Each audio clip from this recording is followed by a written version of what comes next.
Ini Tuhan sedang banyak berbicara kepada gereja Tuhan. Ya, terutama saya secara pribadi hari-hari ini saya banyak mendengarkan apa yang Tuhan sampaikan, dan selalu yang Tuhan taruh itu dimanapun kamu menyampaikan firman-Ku.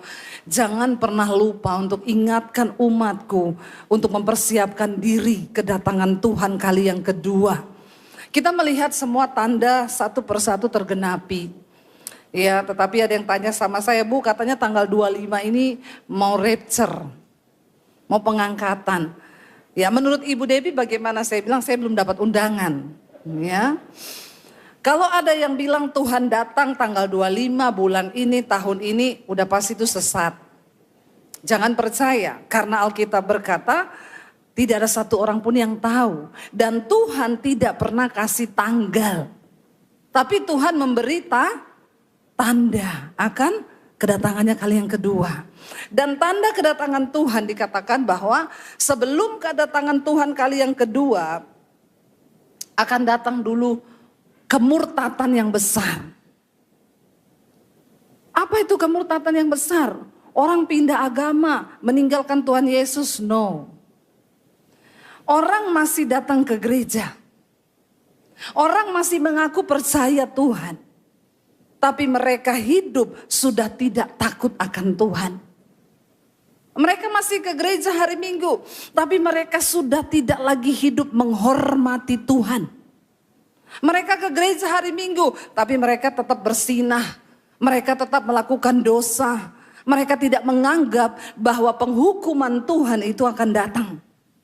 Kemurtatan rohani itu terjadi sebelum Tuhan datang. Homoseksual tetap nyaman ke gereja. Yang lesbi tetap lesbi. Yang utang tidak bayar tetap. Nggak ada rasa takut akan Tuhan dalam hidup mereka. Dan itu akan terjadi dulu. Akan ada kemurtatan yang besar yang menimpa manusia di dunia ini. Dan kita nggak usah bicara yang lain-lain, saudara. Di sekeliling kita, bukankah kita melihat hal itu? Banyak orang Kristen. Mereka ke gereja. Tapi kumpul kebo terus. Bersinah terus. Pacaran gak kudus terus. Itu kita lihat di sekeliling kita. Kita buka televisi, berita tentang pembunuhan. Ya, berapa hari yang lalu seorang influencer muda di Amerika, Charlie Kirk, dia ditembak mati, saudara, di depan semua orang. Dia lagi membahas tentang penembakan liar di Amerika. Lagi membahas tentang penembakan liar. Dia lagi ngomong, tiba-tiba peluru masuk di leher. Mati di tempat. Dia adalah seorang muda yang sangat dipakai, saudara, untuk mengembalikan nilai-nilai firman Tuhan di Amerika. Kenapa? Kita tahu bersama sekarang nilai-nilai firman Tuhan di sana mulai bergeser. Free sex boleh di mana-mana. LGBT, bahkan gereja di sana dipaksa untuk menikahkan sesama jenis. Kalau nggak dinikahkan, pendetanya bisa dipenjara karena dianggap tidak taat pada hukum negara.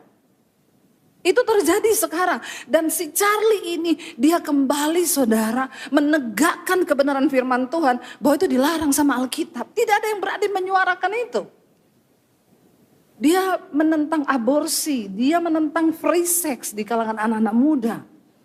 Tiba-tiba dia mati. Seluruh dunia heboh. Bayangkan ditembak dari jarak jauh dan di depan ribuan orang begitu. Kita buka berita di Indonesia. Pejabat di tempat kosnya mati di lakban. Di Indonesia enggak usah pakai penembak. Lakban aja bisa bunuh orang. Iya enggak, saudara? Di lakban. Ya, yang lebih ajaib lagi, hasil investigasi menunjukkan dia melakban dirinya sendiri. Dan mati. Lalu motif itu ditiru, saudara. Berapa minggu kemudian ada kepala bank mati di lakban. Iya enggak? Di lakban, saudara. Jadi saya sekarang di rumah kalau lihat lakban agak-agak. Aduh, takut, saudara, ya. Aduh, lakban loh, lakban. Ngeri nih, di Indonesia nggak usah aneh-aneh, pakai lakban.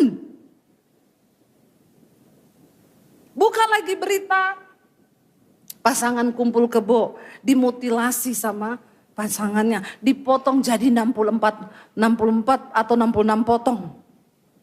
Pasangan kumpul kebo, karena dia pikir itu kebo.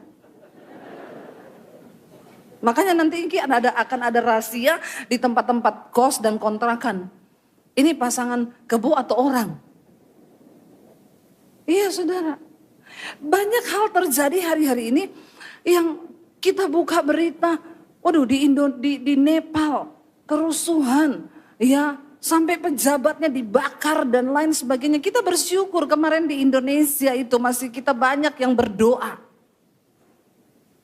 Sehingga nggak kebablasan. Tapi ini ada loh dan terjadi di depan mata kita saudara. Belum lagi kita lihat berita perang. Ya ini sekarang bangsa ini melawan ini, itu melawan itu melawan itu. Kita buka lagi berita gempa bumi, banjir bandang tiba-tiba datang di Bali. Alkitab bilang sebelum kedatangan Tuhan akan begitu banyak berita-berita yang menakutkan. Bencana alam, gempa bumi, sekarang ring fire-nya di Pulau Jawa ini aktif semua gunung berapinya. Tinggal tunggu waktu katanya Pulau Jawa bisa terbelah jadi 2.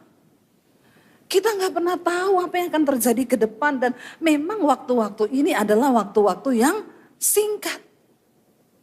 Nilai kebenaran bergeser, orang hidup mencintai dirinya sendiri. Dan saya yakin dan percaya kadang tuh saya kalau mau tidur malam saya bayangkan, kalau malam ini rapture gimana ya. Kalau malam ini terjadi, makanya orang bilang, Bu tanggal 25 katanya mau rapture, saya bilang itu sesat, bisa jadi nanti malam. Loh, kita nggak pernah tahu kapan Tuhan datang saudara. Kita perlu berjaga-jaga semua, kita perlu membangun hidup kita. Kita perlu menundukkan keakuan kita kepada firman Tuhan. Karena sekarang ini banyak nilai bergeser. Ya, di Indonesia saya baca berita katanya ya kaum Gen Z ini survei membuktikan kaum Gen Z ini mereka kerja tapi mereka enggak punya tabungan. Ya, enggak usah angkat tangan.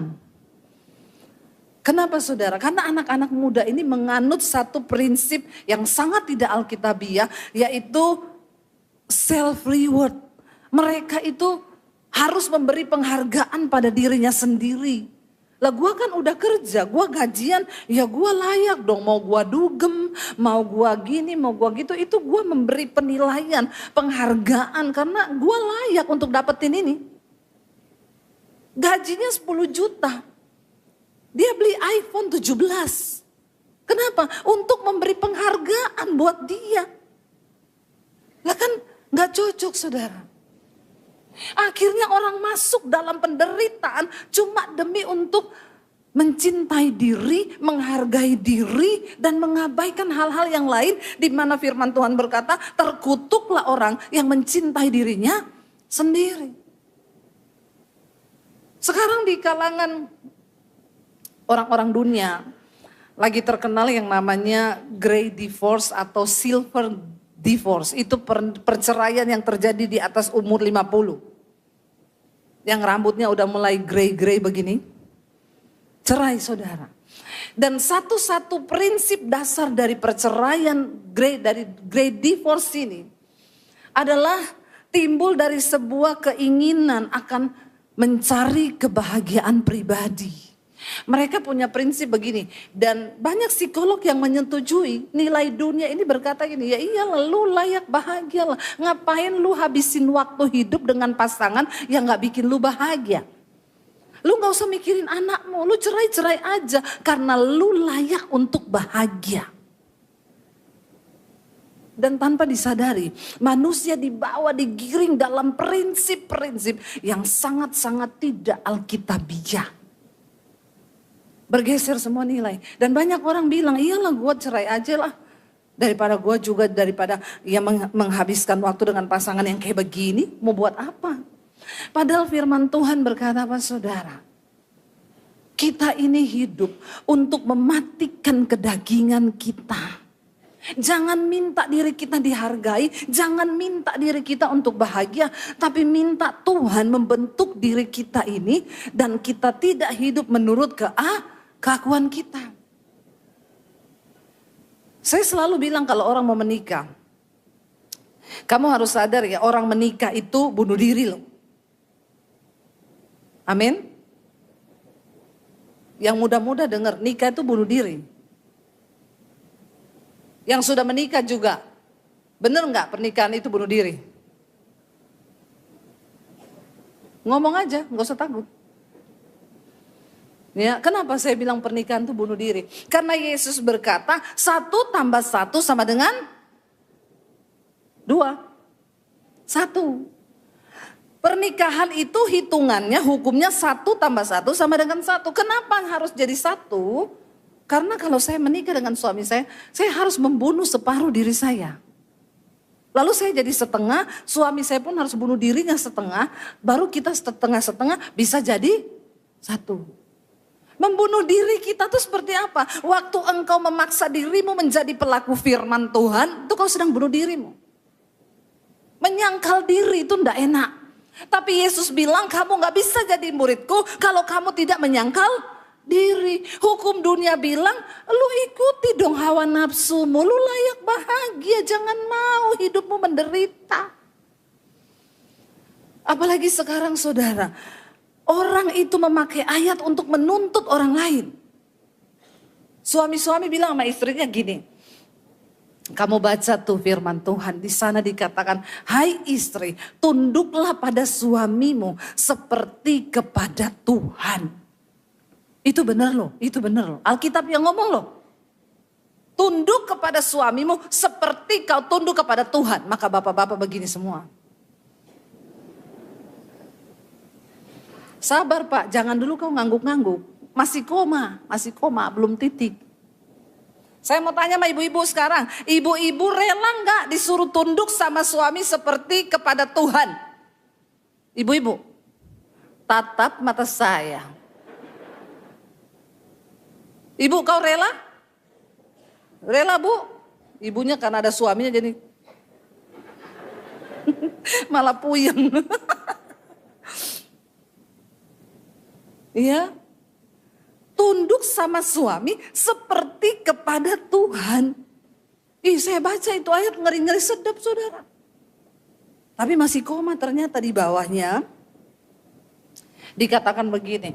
Dan kau suami, kasihilah istrimu seperti Kristus. Mengasihi jemaatnya dan menyerahkan dirinya. Demikianlah suami harus hidup seperti Kristus hidup. Bapak-bapak tolong manggut-manggut. Silakan bapak-bapak gini. Halo. Bapak-bapak, kau nggak usah kasih istrimu ayat tunduklah pada suami. Kalau kau hidup seperti Kristus hidup, nggak usah kau suruh istrimu tunduk. Kau baru masuk di pintu pagar, istrimu gini. Monggo Pak. Duru. Nggak usah kau suruh dia tunduk. Kalau kau hidup seperti Kristus hidup, istri gila yang nggak tunduk sama kau. Amin bapak-bapak. Pak, kau menertawakan dirimu sendiri loh Pak. Amin. Jadi sekarang ngerti firman Tuhan ya? Ngerti? Nggak usah saling tuntut menuntut. Hari ini kita mau berkata kepada diri kita sendiri. Tuntut dirimu untuk menjadi pelaku firman. Karena kalau kita tuntut orang lain, kita nggak akan pernah dapat jalan keluar. Kita nggak akan pernah puas dengan rumah tangga. Kita nggak akan pernah puas dengan pasangan. Kita nggak akan pernah puas lalu kita berpikir, iyalah cerai aja. Ngapain gua menghabiskan waktu gua hidup untuk menderita dengan pasangan yang satu ini? Gak bisa begitu. Karena firman Tuhan bilang, kita ini dibentuk oleh orang yang terdekat. Amin bapak-bapak. Mari kita belajar. Jangan saling tuntut, tapi tuntut dirimu sendiri. Biarkan standar firman Tuhan yang mengatur hidup kita dan bukan kita yang atur Tuhan. Mari buka bersama Injil Matius pasal yang ke-20 saudara. Kita lihat Injil Matius pasal yang ke-20. Firman Tuhan berkata di sana ayat yang pertama, kita baca sama-sama. Yesus memberikan satu perumpamaan tentang akhir zaman. Hal kerajaan surga itu sama seperti seorang tuan rumah yang pagi-pagi benar keluar mencari pekerja-pekerja untuk kebun anggurnya. Tuan rumah yang punya kebun anggur itu Tuhan. Dan dia pergi mencari orang yang mau ikut dan percaya kepada dia dan melayani dia. Ayat 2, baca sama-sama.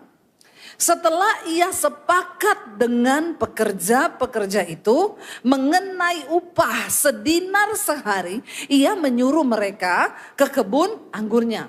Ayat ini bilang setelah ia sepakat, setelah Tuhan itu sepakat dengan pekerja, berarti yang menawarkan upah itu pekerjanya atau tuannya? Ya, pekerjanya minta. Oke, gue mau tapi sehari sedinar ya. Dan ayat ini bilang setelah ia sepakat dengan mereka, berarti yang menyepakati tuannya ini. Atas permintaan para pekerja, satu hari dibayar 1 dinar. Lalu mereka disuruh pergi kerja. Kira-kira pukul 9 pagi tuannya ini keluar pula. Lalu dilihatnya lagi ada orang-orang lain nganggur di pasar. Daripada nganggur, katanya kepada mereka, pergi jugalah kamu ke kebun anggurku. Dan apa yang pantas akan kuberikan kepadamu. Dan mereka pun pergi. Saya mau tanya, pekerja yang kedua ini dipanggil, mereka kasih harga enggak? Enggak. Mereka terserah tuannya aja lah. Terserah tuan, lalu tuannya bilang oke. Nanti apa yang aku anggap pantas ya, kamu tak kasih. Mereka juga oke lah daripada enggak kerja. Kira-kira pukul 12 dan pukul 3 petang ia keluar pula dan melakukan sama seperti tadi. Kira-kira pukul 5 sore ia keluar lagi dan mendapati orang-orang lain pula. Lalu katanya kepada mereka, mengapa kamu menganggur? Udah jam 5 sore ini udah mau malam. Dia lihat lagi ada orang nganggur. Mengapa kamu menganggur saja di sini sepanjang hari? Kata mereka kepadanya, karena tidak ada orang mengupah kami. Katanya kepada mereka, pergilah jugalah kamu ke kebun anggurku. Ketika hari malam Tuhan itu berkata kepada mandornya, dia panggil mandornya, sini kamu. Kumpulin itu pekerja-pekerja itu tadi, bayar upah mereka. Mulai dari mereka yang masuk terakhir jam 5 sore hingga mereka yang masuk lebih pagi. Maka datanglah mereka yang mulai kerja kira-kira pukul 5. Dan mereka menerima masing-masing 1 dinar. Ternyata yang kerja cuma 1 jam. Dari jam 5 sampai jam 6 dikasih 1 dinar. Karena tuannya bilang, aku akan kasih kamu apa yang pantas bagimu. Kemudian datanglah mereka yang masuk tak dahulu. Sangkanya mereka pikir pasti kita dapat lebih banyak. Tetapi mereka pun menerima masing-masing 1 dinar juga. Ketika mereka menerimanya maka bersungut-sungutlah mereka kepada Tuhan itu. Katanya, masa mereka yang masuk terakhir itu mereka hanya kerja 1 jam. Engkau menyamakan mereka dengan kami yang kerja sehari suntuk bekerja berat menanggung panas terik matahari. Tapi Tuhan itu menjawab seorang dari mereka, saudara, aku tidak berlaku tidak adil loh terhadap kamu. Bukankah aku bayar kamu sesuai kesepakatan 1 hari 1 dinar? Ambillah bagianmu dan pergilah. Aku mau memberikan kepada mereka yang masuk terakhir itu sama seperti kepada kamu. Tidakkah aku bebas mempergunakan milikku menurut kehendak hatiku? Atau iri hati ke engkau karena aku murah hati? Demikian dikatakan baca sama-sama, demikianlah orang yang terakhir akan menjadi yang terdahulu dan yang terdahulu akan menjadi yang terakhir. Apa isi dari perumpamaan ini saudara? Ada orang-orang yang mengikut Tuhan, mereka memasang standar mereka untuk ukuran berkat Tuhan. Tapi ada orang yang ikut Tuhan yang berkata, Tuhan apa yang pantas bagimu aku terima. Orang-orang yang memasang standar mengikut Tuhan diukur dengan standar mereka sendiri. Mereka ini pasti gampang bersungut-sungut. Mereka akan jadi orang yang suka membandingkan kehidupannya dengan kehidupan orang lain. Dan mereka cenderung menuduh Tuhan tidak adil. Padahal Tuhannya bilang, loh kamu kan minta sedinar sehari. Aku bayar kamu sedinar sehari. Kenapa kamu bilang aku ndak adil? Ya ndak adil karena itu yang masuk terakhir. Kenapa kamu juga kasih sedinar? Tuhannya bilang, yo suka-sukaku, yang punya uang kan aku. Kok kamu bisa nuduh aku ndak adil? Waktu kita menjadi orang yang bersungut-sungut dan memasang standar kita menurut ukuran kita di hadapan Tuhan, maka kita ini nggak akan pernah bisa menerima sesuatu pun kemurahan Tuhan dan kita bisa bersyukur. Orang yang begini akan cenderung membandingkan dirinya dengan orang lain. Kenapa dia begitu ya? Kok aku gini? Anak-anak muda sekarang saudara, banyak yang takut nikah. Tingkat pernikahan di kota-kota besar di Indonesia menurun drastis. Tapi tingkat kumpul kebo naik. Ini ya. Tingkat ani-ani naik juga. Karena apa? Ani-ani no, simpanan. Tobat. Ini mengerikan saudara. Kenapa? Mereka itu enggak mau menikah, katanya gini ya. Nikah tuh enggak gampang loh, sekolah mahal. Karena mereka suka lihat di sosial media, mereka melihat pernikahannya Luna Maya dan Maxim. Enak banget ya nikah begitu ya. Nikahnya begitu, habis nikah ya nangis di Mercy, kecewa di private jet. Nangis di New York, menderita di Paris. Ini yang gambarannya anak-anak muda sekarang. Yang ada di otak mereka gitu. Saya bilang sama anak saya, papi sama mami dulu nikah gak pernah mikir makan apa loh. Yang kita tahu Tuhan pasti menyertai. Waktu kita hamil pun gak mikir nanti besok, aduh sekolah bagaimana. Ya, saya ketemu anak ini cukup berada, cukup kaya. Dia cuma punya baby satu. Saya tanya, kok gak punya adik lagi? Enggak bu, sekolah mahal. Dunia sekarang ini saudara, karena ada media sosial, orang menggantikan yang menjadi patokan hidup mereka. Itu bukan firman Tuhan lagi. Saya bilang sama anak saya, ya anak saya bilang, ya aku gak mungkin lah mam nikah sama yang naik motor. Saya bilang kenapa? Ya aku aja naik mobil sekarang.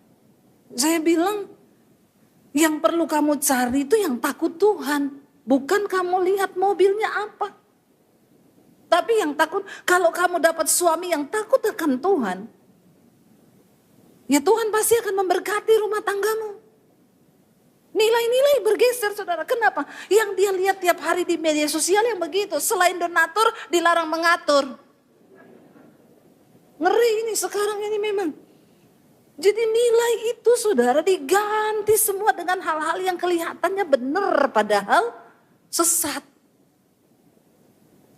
Waktu kita ikut Tuhan, kita pasang standar kita ukur berkat Tuhan sesuai dengan kemauan kita. Disitulah saudara, kita gak akan pernah bisa mengucap syukur dengan hal-hal kecil yang sebenarnya itu besar. Syukuri keluargamu, syukuri istrimu, syukuri anakmu, syukuri suamimu. Daripada engkau berkata, aku ini loh kok gak disayang sama suamiku, mending Tuhan terima kasih Tuhan. Tuhan itu ada bagiku cukup, ampuni aku kalau aku ini terlalu menuntut lebih dan lebih. Amin. Bapak-bapak daripada engkau berkata, aku ini kok gak dihargai, kok gak dihormati, kok gak gini. Mending kau berkata Tuhan, ampuni aku Tuhan. Berikan aku rasa cukup apa yang pantas aku syukuri hari ini, aku syukuri. Berhenti melihat keadaan orang lain. Berhenti mengukur dirimu seperti orang lain. Ya, tapi belajar untuk sungguh-sungguh hidup menempatkan diri sesuai dengan standar firman Tuhan. Ngeri hari-hari ini iman anak-anak muda tuh banyak yang udah mati saudara. Mereka gak percaya lagi sama Tuhan. Tapi mereka masih duduk di gereja. Karena guru mereka sekarang AI. Iya, anak-anak muda sekarang pinter. Iya, dia tanya apa semua tanya sama AI. Kemarin suami saya ngomong, aku mau ngajak-ngajak omong di AI ya. Saya dengar saudara, suami saya di hotel gini, enaknya ngapain ya? Dibalas sama itu perempuan. AI. Dia bilang, oh kamu bingung mau ngapain? Bergerak sedikit lah biar nggak bosen. Terus suami saya tanya gini, gerak apa maksudnya?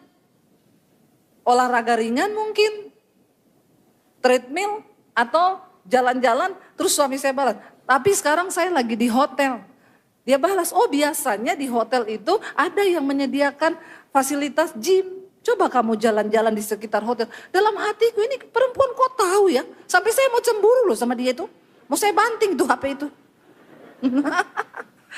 Dia tahu loh saudara. Itu AI loh. Dia bisa kasih tahu, dia bisa kasih tunjuk. Ibu-ibu hati-hati. Kalau kau sudah gak enak diajak ngomong sama suami. Suamimu ngajak omong AI. Iya loh, dia bilang coba kamu jalan-jalan sedikit ya. Di samping hotel, mungkin di situ ada kolam renang atau ada gym atau apa. Terus saya suruh suami saya umpan, coba kau bilang, kau mau gak pacaran sama aku? Terus dibilang sama saya, kamu mau gak jadi pacarku? Maaf, aku kan mesin, aku gak punya cinta, Pret. Iya, ngeri saudara. Makanya di Jepang itu banyak sekarang pria nikah sama robot. Orang bikin robot wanita bisa dinikahi. Iya. Bisa diajak berhubungan, maaf. Ada pria yang nikah sama robot ditanya, Bapak kenapa nikah sama robot? Saya sudah 3 kali cerai sama orang. Saya stres nikah sama perempuan. Cerewetnya minta ampun, mau ngatur-ngatur. Saya nikah sama robot, saya gak pernah berantem. Robotnya nurut. Dalam hati saya belum aja kau lagi hubungan terus korslet. Mati kau, kesetrum. Aneh, sakit jiwa. Kau nikah sama robot. Robot itu enggak ada perasaan. Dia kayak AI tadi, diajak suami saya. Mau enggak kamu jadi pacar saya? Maaf, aku kan hanya mesin. Aku enggak punya rasa. Saya bilang tahu dia ya, ngerti. Ya ada anak muda saudara di Amerika bunuh diri karena pacaran sama AI. Ngeri dunia ini sekarang. Ayo kita mulai belajar bilang Tuhan aku mau mengalami, Tuhan aku mau, Tuhan melepas semua standarku. Dan menundukkan diriku kepada firman Tuhan. Bapak Ibu untuk bisa masuk surga itu bukan orang sembarangan. Saudara mau ke istana presiden aja hari ini. Kalau kau tidak diundang, kalau kau tidak memenuhi kriteria kau tidak bisa masuk loh. Itu istana presiden yang cuma di dunia. Bagaimana dengan surga yang mulia? Alkitab berkata, tanpa kekudusan tidak ada seorang pun bisa melihat Tuhan.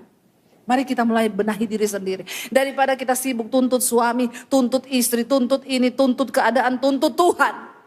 Lebih baik kita tuntut diri kita untuk menyelaraskan apa yang pantas dari Tuhan buat kita terima. Saya berapa hari lalu bacakan satu kesaksian.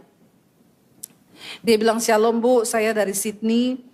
Saya ini termasuk telat menikah, saya nikah umur 38 tahun. Dan ketika menikah semua orang bilang, wah kamu gak bisa punya anak karena sudah berumur. Tapi saya punya harapan saya bisa punya anak. Saya klaim janji Tuhan, Tuhan aku ini hidup takut Tuhan. Aku ini gak neko-neko, aku itu rajin berdoa. Jadi aku minta Tuhan kasih aku anak. Dia berdoa bertahun-tahun gak hamil-hamil. Lalu dia putus asa, dia marah sama Tuhan, dia merasa Tuhan tidak melakukan apa yang dia mau. Bohong, gak usah gereja-gerejaan, gak usah baca firman, dia berhenti ke gereja. Tapi dia bilang ketika saya berhenti ke gereja, saya berhenti cari Tuhan, hati saya semakin kacau. Percayalah saudara, kalau kau coba hidup jauh dari Tuhan, kacau hidupmu. Dia bilang dia makin kacau, tertekan, stres, akhirnya satu kali dia lagi bersih-bersih rumah, dia iseng putar khotbah saya. Tiba-tiba saya lagi khotbah tentang Hana yang menjerit meminta anak kepada Tuhan. Lalu waktu dia dengar khotbah saya, dia cuma iseng ini, Tuhan itu aku loh kayak begitu. Kok enggak kamu jawab? Masih ngeyel lagi sama Tuhan. Malam harinya tapi dia dengar mesbah doa saya. Di situ dia dengar, ya saya berkata, sekalipun Tuhan tolong atau tidak tolong, Tuhan tetap baik. Kau sembuh atau tidak sembuh, Tuhan tetap baik. Itulah iman yang murni di hadapan Tuhan. Lalu dia menangis malam itu, dia dijamah Roh Kudus, dia berlutut di kaki Tuhan dan dia bilang, Tuhan aku minta ampun.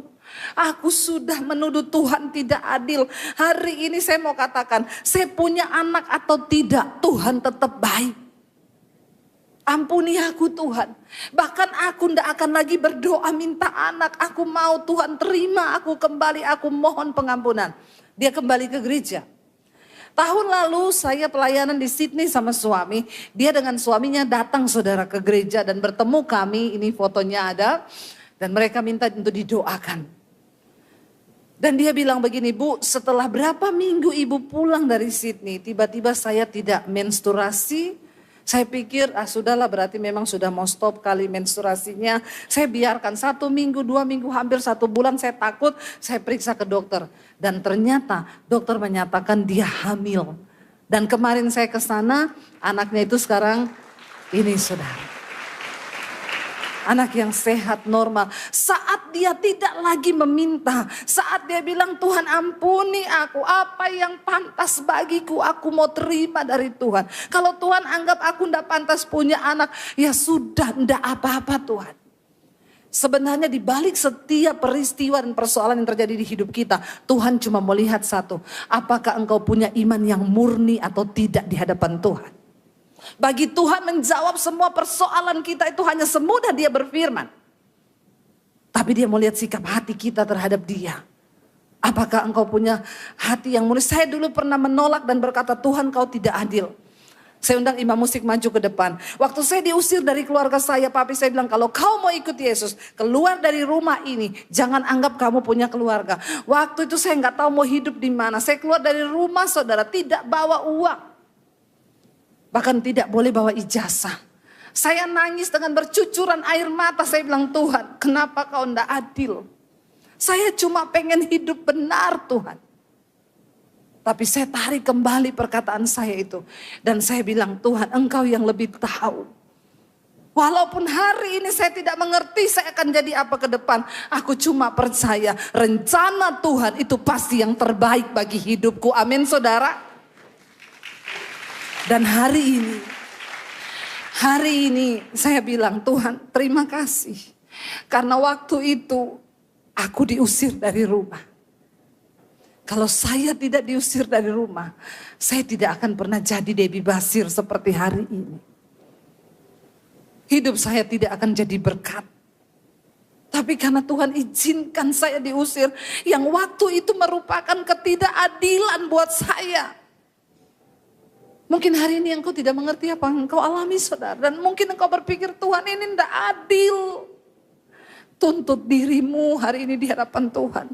Dan bilang Tuhan aku mau menerima semua yang Tuhan izinkan itu jika itu memang pantas. Aku belajar mensyukuri. Dan aku tidak akan menyerah. Bangkit berdiri bersama saudara. Di hadapan Tuhan.